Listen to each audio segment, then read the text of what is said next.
નમસ્કાર, દૂરદર્શન સમાચારમાં આપનું સ્વાગત છે। શરૂઆત કરીએ મુખ્ય સમાચારથી।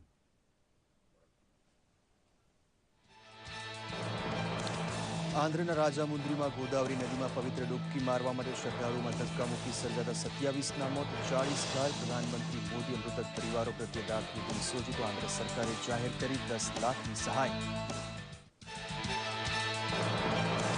મહારાષ્ટ્રમાં નાસિક ખાતે ગોદાવરીના પવિત્ર કિનારે સિંહસ્થ કુંભ મેળાનો તમામભેર થયો પ્રારંભ। ધ્વજારોહણ વિધિ માટે સાધુ સંતો સાથે જોડાયા ગૃહમંત્રી રાજનાથસિંહ તથા મુખ્યમંત્રી દેવેન્દ્ર ફડણવીસ। આઈપીએલ સટ્ટાખોરી કાંડમાં લોઢા સમિતિએ ભલામણ કરી કે ગુરુનાથ મૈયપ્પન તથા રાજ કુંદ્રાને ક્રિકેટ ક્ષેત્રમાંથી આજીવન બાકાત રખાય। ચેન્નઈ સુપર કિંગ્સ તથા રાજસ્થાન રોયલ્સ ઉપર આઈપીએલમાં 2 વર્ષનો પ્રતિબંધ ફરમાવતી તપાસ સમિતિ। પહેલા વરસાદમાં પૂર પ્રકોપનો ભોગ બનેલા અમરેલી સહિતના જિલ્લાઓ માટે 300 કરોડનું રાહત પેકેજ જાહેર કરતી આનંદીબેન સરકાર। ખેડૂતો, વેપારીઓ તથા નાના મોટા કારખાનાઓને ચૂકવાશે નુકસાન સામે વળતર।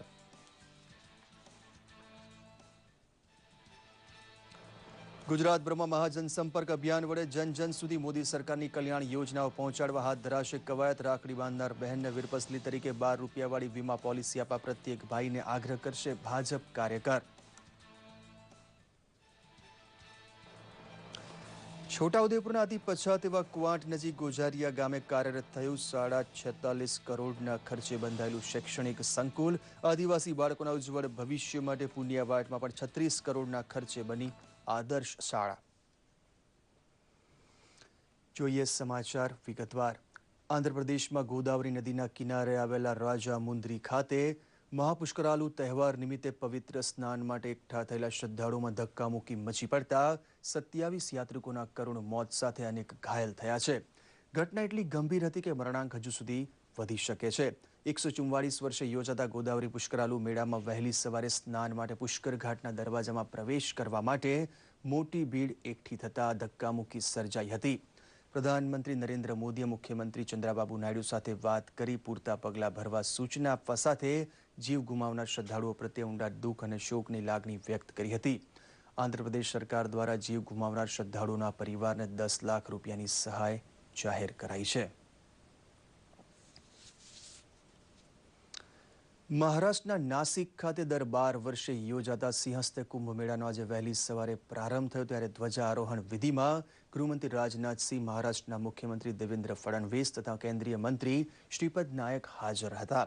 ગોદાવરી નદીના કિનારે રામકુંડ તથા ત્રંબકેશ્વરમાં શ્રદ્ધાળુઓના સ્થાન માટે વિશેષ ઘાટ બનાવવામાં આવ્યા છે। સિંહસ્થ કુંભ મેળામાં નાસિક ખાતે શાહી સ્નાન 29 ઓગસ્ટ, 13 સપ્ટેમ્બર તથા 18 સપ્ટેમ્બરે યોજાશે।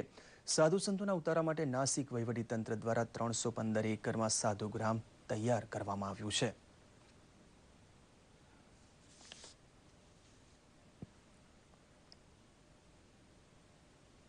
बड़े मन के ही हमारे संत और महात्मा और ऋषि थे। दुनिया के किसी देश में आपको देखने को नहीं मिलेगा। दुनिया के किसी भी देश के धर्म और महात्मा ने कभी भी यह नहीं कहा होगा कि यह संपूर्ण विश्व ही हमारा परिवार है। दुनिया के यदि किसी देश के ऋषियों और मनुष्यों ने वसुधैव कुटुंबकम का संदेश कि सारा विश्व ही यह हमारा परिवार है, यह उद्घोष करने का काम किया है तो भारत के रहने वाले संत महात्माओं और ऋषियों ने किया है। इतना बड़ा मन यदि किसी देश के लोगों का हो सकता है तो भारत के लोगों का ही हो सकता है। આઈપીએલ ક્રિકેટ ટુર્નામેન્ટમાં સટ્ટાબાજી સંદર્ભે સર્વોચ્ચ અદાલતે નિમેલી સમિતિના વડા પૂર્વ ચીફ જસ્ટિસ આર.એમ. લોઢાએ પોતાનો ચુકાદો આપતા ક્રિકેટમાં સટ્ટાબાજી બાબત આઈપીએલની 2 ટીમો ચેન્નાઈ સુપર કિંગ્સ તથા રાજસ્થાન રોયલ્સને 2 વર્ષ માટે આઈપીએલમાંથી સસ્પેન્ડ કરી છે। તેઓએ ચેન્નાઈ સુપર કિંગ્સના ગુરુનાથ મૈયપ્પન તથા રાજસ્થાન રોયલ્સના સહભાગીદાર રાજ કુંદ્રાને સટ્ટાબાજી માટે દોષિત ઠેરવી ક્રિકેટને લગતી કોઈપણ પ્રવૃત્તિમાંથી આજીવન સસ્પેન્ડ કર્યા છે। શ્રી લોઢાએ સ્પષ્ટ જણાવ્યું છે કે આ લોકોએ આચરેલ સટ્ટાબાજીને કારણે બીસીસીઆઈ તથા આઈપીએલની પ્રતિષ્ઠાને નુકસાન પહોંચ્યું છે। સર્વોચ્ચ અદાલતની સમિતિએ ચેન્નાઈ સુપર કિંગ્સની ફ્રેન્ચાઇઝ ઇન્ડિયા સિમેન્ટ કંપનીને પણ આઈપીએલમાંથી 2 વર્ષ માટે સસ્પેન્ડ કરી તેનો અમલ આજથી કરવાની દરખાસ્ત કરી છે। અત્રે યાદ રહે કે અદાલતે મૈયપ્પન તથા કુંદ્રાને આ વર્ષની 22 જાન્યુઆરીએ ક્રિકેટની સટ્ટાબાજીના આરોપોમાં દોષી ઠરાવ્યા હતા અને 3 પૂર્વ ન્યાયાધીશોની સમિતિ આ 2 જણાની સજા ઠરાવવા માટે નિમી હતી। સમિતિમાં જસ્ટિસ લોઢા ઉપરાંત જસ્ટિસ અશોક ભાણ તથા આર.વી. રવિન્દ્રનનો સમાવેશ હતો। પ્રધાનમંત્રી મોદી મધ્ય એશિયાના 5 દેશ તથા રશિયાના 8 દિવસના પ્રવાસ બાદ વહેલી સવારે સ્વદેશ પાછા ફર્યા હતા. પાલમ હવાઈ મથકે ઉતરાણ બાદ ટ્વીટ વડે પ્રધાનમંત્રી મોદીએ કહ્યું હતું કે મધ્ય એશિયાની ઐતિહાસિક યાત્રા વડે ભારતની છબી સુધરી છે. મૈત્રી હવે વધુ ગાઢ બનશે. ઉઝબેકિસ્તાન, કઝાકિસ્તાન, રશિયા, તુર્કમેનિસ્તાન, કિર્ગિસ્તાન તથા તઝિકિસ્તાનની યાત્રા સાથોસાથ બ્રિક્સ સંમેલન તથા શાંઘાઈ સહકાર સંગઠનની બેઠકમાં પ્રધાનમંત્રીની હાજરી ઇતિહાસમાં યાદગાર બની રહેશે. રશિયાના ઉફામાં પાકિસ્તાનના વઝીર આઝમ નવાઝ શરીફ સાથે પ્રધાનમંત્રીની બેઠક સાર્થક રહી હતી. તાજેતરમાં સૌરાષ્ટ્ર તથા દક્ષિણ ગુજરાતમાં થયેલા ભારે અતિવૃષ્ટિમાં નુકસાન પામેલા ખેડૂતો તથા અસરગ્રસ્તો માટે રાજ્ય સરકારે કુલ ₹300 કરોડનું રાહત પેકેજ જાહેર કર્યું છે. આરોગ્ય મંત્રી નીતિનભાઈ પટેલના જણાવ્યા અનુસાર મુખ્યમંત્રી આનંદીબેનની અધ્યક્ષતામાં મળેલ મંત્રીમંડળની બેઠકમાં રાહત પેકેજ અંગે આખરી નિર્ણય લેવાયો હતો. આ પેકેજ પૈકી રાજ્ય સરકાર 50% બોજ ઉપાડશે, જ્યારે 50% કેન્દ્ર સરકાર ભોગવશે. શ્રી પટેલે જણાવ્યું હતું કે ખેડૂતો ઉપરાંત નાના વેપારીઓ, નાના ઉદ્યોગો વગેરેને પણ નુકસાન બદલ સહાય અપાશે. જૂનમાં થયેલ અતિભારે વરસાદ તથા પૂરને પગલે સૌરાષ્ટ્રમાં અમરેલી જિલ્લામાં સૌથી વધુ ખાના ખરાબી થઈ હતી. જૂનાગઢ, ભાવનગર, રાજકોટ તથા ગીર સોમનાથમાં અને દક્ષિણ ગુજરાતમાં નવસારી, સુરત તથા વડોદરા જિલ્લાઓમાં ભારે નુકસાન થવા પામ્યું હતું. 217 ખેડૂતોનો આપણે સર્વે કર્યો છે અને 1,34,107 હેક્ટર જમીન આમાં અસરગ્રસ્તમાં આવે છે. અસરગ્રસ્તમાં પણ હું આપને 2 ભાગ પાડી આપું. જ્યાં જમીનનું ધોવાણ ઓછું અથવા વધુ બિલકુલ નથી થયું, પણ ફક્ત વાવેતર કર્યું હતું, 1, 2, 3 દિવસ પાણી રહ્યું, એના કારણે જે વાવેતર નિષ્ફળ ગયું એની નુકસાની સહાય અમે આપી છે. ભાજપમાં ગુજરાતના પ્રભારી દિનેશ શર્માના 7 દિવસના ગુજરાત પ્રવાસનો પ્રારંભ આજે મહત્વના પદાધિકારીઓની બેઠક સાથે થયો હતો. ગાંધીનગર નજીક કોબા ખાતે આવેલા રાજ્ય સ્તરના કાર્યાલય શ્રી કમલમ ખાતે યોજાયેલી બેઠકમાં પ્રદેશ પ્રમુખ આરસી ફળદુ તથા ગોવાના પ્રભારી પુરુષોત્તમ રૂપાલા હાજર રહ્યા હતા. ગુજરાતભરમાં મહાસંપર્ક અભિયાન હેઠળ ભાજપનો પ્રત્યેક કાર્યકર મોદી સરકારે બહાર પાડેલી સામાજિક સુરક્ષા યોજનાઓની માહિતી ઘરે ઘરે પહોંચાડી તેમને લાભાર્થી બનાવે તેવું મહાઆયોજન પ્રદેશ સ્તરે ગોઠવાઈ ચૂક્યું છે. પ્રભારી દિનેશ શર્માએ કહ્યું હતું કે રક્ષાબંધનના દિવસે ભાઈના ક્ષેમકુશળ માટે રાખડી બાંધતી પ્રત્યેક બહેનને વીરપસલી તરીકે ભાઈ તરફથી ₹12 વીમાની પોલિસી અપાય તેનો આગ્રહ રાખવાનો ભાજપ કાર્યકરો દ્વારા प्रचार कराशे. में ज़्यादा से ज़्यादा कार्यकर्ता घर घर पहुंचने का कार्य कैसे करें, उनकी कार्यों की समीक्षा गुजरात प्रदेश ने जो सदस्यता अभियान था उसमें एक रिकॉर्ड कायम किया पूरे भारतवर्ष में. गुजरात का संगठन हमारा बहुत अच्छा काम कर रहा है और बेहतर केंद्र सरकार और प्रदेश सरकार की योजनाओं को जन जन तक पहुंचाने का काम कैसे करे, ये भी हमारे कार्यकर्ता इसके लिए तैयार हो सके.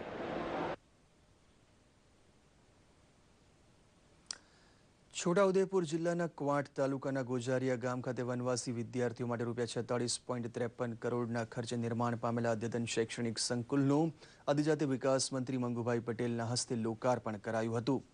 આદિજાતિ વિકાસ રાજ્યમંત્રી કાંતિભાઈ ગામિતે પુનિયાવાડ ખાતે ₹36 કરોડના ખર્ચે ઉભા કરાયેલા શૈક્ષણિક સંકુલનું લોકાર્પણ કર્યું હતું. મંત્રી મંગુભાઈ પટેલે આ પ્રસંગે જણાવ્યું હતું કે રાજ્ય સરકારે અંબાજીથી ઉમરગામ સુધીના વનવાસી ક્ષેત્રોમાં વનબંધુ કલ્યાણ યોજનાના અસરકારક અમલને પરિણામે આદિવાસીઓના સામાજિક આર્થિક જીવનમાં બદલાવ આવ્યો છે. તેમણે જણાવ્યું હતું કે છોટાઉદેપુર જિલ્લામાં રાજ્યના આદિજાતિ વિભાગ દ્વારા કુલ ₹102 કરોડના ખર્ચે વનવાસી વિદ્યાર્થીઓ માટે 3 સ્થળોએ અદ્યતન શૈક્ષણિક સંકુલો ઊભા કરાયા છે.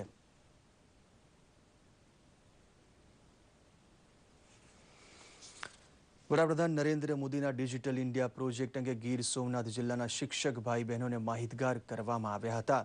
સોમનાથ ખાતે નેશનલ ચિલ્ડ્રન સાયન્સ કોંગ્રેસ 2015 અંગેનો માર્ગદર્શક સેમિનાર યોજાયો હતો. બાળકોમાં વૈજ્ઞાનિક દૃષ્ટિકોણ ખીલે અને નવું જાણવા શીખવા સ્વતંત્રપણે વિચારતા થાય તે માટે આ સેમિનારમાં શિક્ષકોને પ્રોજેક્ટ માર્ગદર્શન આપવામાં આવ્યું હતું. કેન્દ્ર સરકારના વિજ્ઞાન તથા ટેકનોલોજી મંત્રાલય અંતર્ગત નેશનલ ચિલ્ડ્રન સાયન્સ કોંગ્રેસના કાર્યક્રમ હેઠળ આ સેમિનાર યોજાયો હતો. બાળકોમાં નાની ઉંમરે વૈજ્ઞાનિક અભિગમ કેળવવા માટે મોદી સરકાર ખાસ જહેમત ઉઠાવી રહી છે.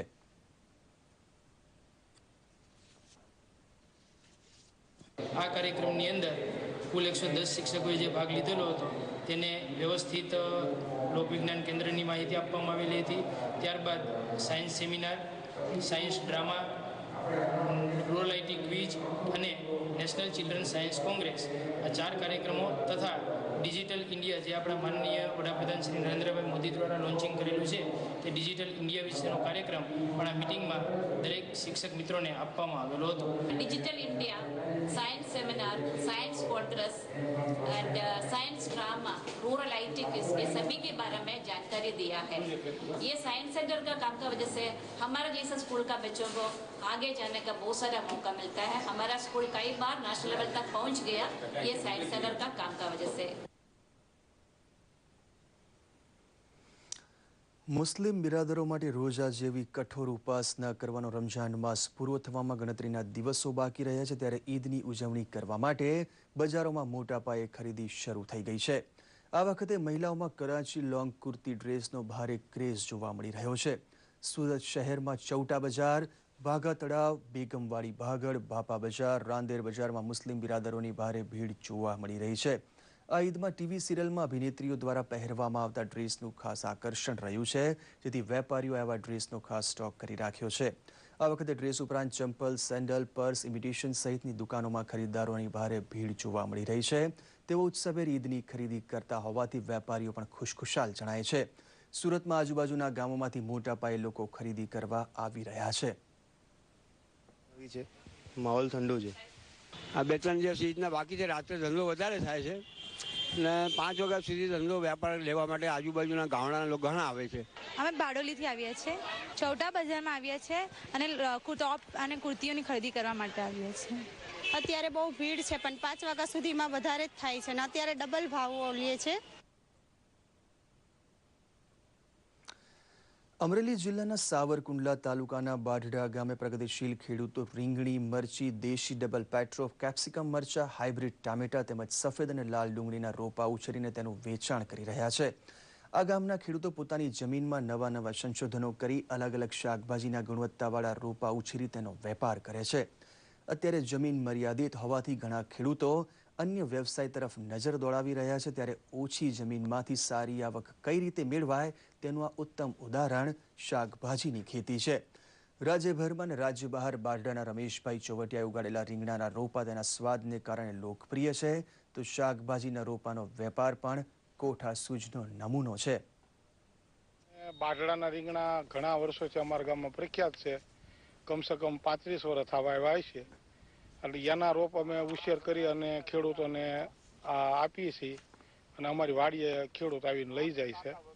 અને અમારી બાટડાની વેરાયટી ઘણી આમ રોગ પ્રતિકારક વેરાયટી છે અને બાટડાનું નામ છે. એનું શાક પણ બહુ મીઠું થાય છે. એક વખત લોકો વાવે પછી આનો આગ્રહ ખૂબ ખેડૂતો રાખે છે અને એકબીજા ખેડૂતો સારું ઉત્પાદન મળે છે એટલે અમારું નામ દે છે. બાટડાની અંદર આ રીંગણાનું વાવેતર ઘણા સમયથી થાય છે અને બાટડાની અંદર આ ઘણા લોકો આવો ધંધો કરે છે. હું તો આ 25 વર્ષથી આ ધંધો કરું છું પણ બાટડાની અંદર ઘણા માણસો આ ધંધો કરે છે. 11 જુલાઈથી 28 જુલાઈ દરમિયાન વિશ્વ વસ્તી પખવાડિયાની ઉજવણી કરાય છે. જે નિમિત્તે નર્મદા જિલ્લા આરોગ્ય વિભાગના ઉપક્રમે રાજપીપળા ખાતે એક જનજાગૃતિ રેલી યોજાઈ ગઈ, જેને નાયબ જિલ્લા આરોગ્ય અધિકારી વિપુલ ગામિતે પ્રસ્થાન કરાવી હતી. આ રેલીમાં જિલ્લા પંચાયત, આરોગ્ય શાખાના કર્મચારીઓ, આંગણવાડી બહેનો તથા અગ્રણી નાગરિકો જોડાયા હતા. આ પખવાડિયા દરમિયાન નર્મદા જિલ્લામાં વસ્તી નિયંત્રણના ભાગરૂપે વિવિધ જનજાગૃતિ કાર્યક્રમો કરવાનું આયોજન જિલ્લા વહીવટીતંત્ર દ્વારા કરાયું હોવાનું વિપુલ ગામિતે જણાવ્યું હતું.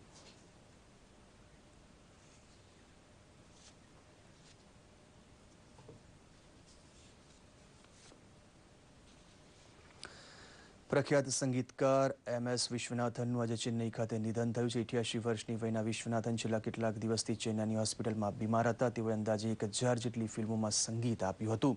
તેઓના અંતિમ સંસ્કાર બુધવારે કરાશે. કેરળમાં જન્મેલા વિશ્વનાથનના નિધન અંગે પ્રધાનમંત્રી નરેન્દ્ર મોદીએ દિલસોજી વ્યક્ત કરી હતી. ક્રિકેટ. હરારેમાં રમાઈ રહેલી ઝિમ્બાબ્વે તથા ટીમ ઇન્ડિયા વચ્ચે ત્રીજી અને અંતિમ વનડે મેચમાં ભારતે આપેલા 277 રનનું વિજય લક્ષ્ય પાર પાડવા યજમાન ટીમ ઝઝૂમી રહી છે. યજમાન ટીમે ટોસ જીતીને ભારતને બેટિંગમાં મોકલ્યા બાદ કેદાર જાદવની પ્રથમ, અન્નમ સદી તથા મનીષ પાંડેના 71 રનના સહારે ભારતે નોંધપાત્ર જુમલો કર્યો હતો. ભારત 3 વનડેમાંથી પ્રથમ 2 વનડે મેચ જીતી ચૂકીને શ્રેણી જીતી ચૂક્યું છે. આજની વનડે જીતી ભારત યજમાન ટીમને વ્હાઇટ વોશ આપે છે કે ઝિમ્બાબ્વે આજની મેચ હાંસલ કરી પ્રતિષ્ઠા બચાવે છે તે જોવું રસપ્રદ થઈ પડશે. આપ આ મેચનું જીવંત પ્રસારણ નિહાળી રહ્યા છો.